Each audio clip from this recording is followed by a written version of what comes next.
Saudaraku, kasus tragis yang melibatkan penculikan dan penganiayaan seorang warga Aceh oleh oknum pasukan pengamanan presiden atau Pas Pampres telah mencuri perhatian publik.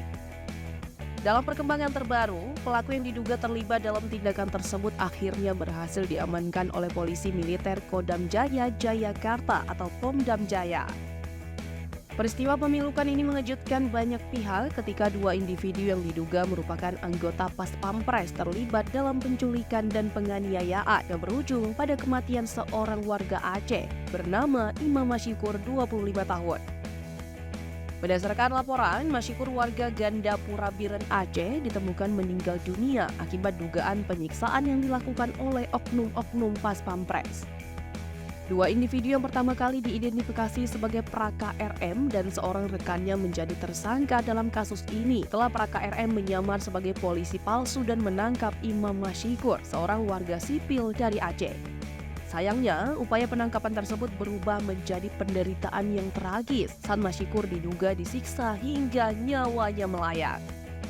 Pendalaman kasus ini dilakukan oleh polisi militer Kodam Jaya dan dalam prosesnya terungkap bahwa RM adalah anggota sebenarnya dari pasukan pengamanan presiden. Selain RM, dua rekannya yang juga anggota TNI ikut diamankan meskipun identitas mereka tidak diungkapkan. Kolonel CPM Irsyad Hamdi Bey Anwar, Komandan Polisi Militer Kodam Jaya, mengungkapkan bahwa motif RM dalam penganiayaan Imam adalah untuk memeras uang. Saat melakukan perbuatannya, RM berperan sebagai polisi palsu yang menuduh Masyikur terlibat dalam pengedaran obat-obat ilegal. Pomdam Jaya telah menetapkan ketiga oknum prajurit TNI ini sebagai tersangka dalam kasus tersebut. Komandan Irsyad menegaskan bahwa mereka akan dijalani proses hukum sesuai aturan yang berlaku.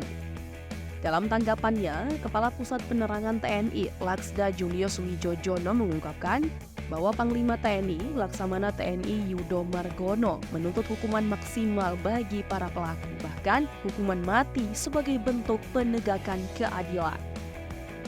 Skandal ini terungkap setelah video penganiayaan terhadap Imam Masyikur menjadi viral di berbagai media sosial.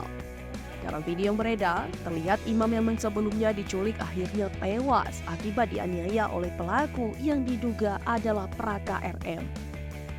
Selain penganiayaan, oknum Pas Pampres juga dikabarkan meminta uang tebusan sebesar 50 juta rupiah.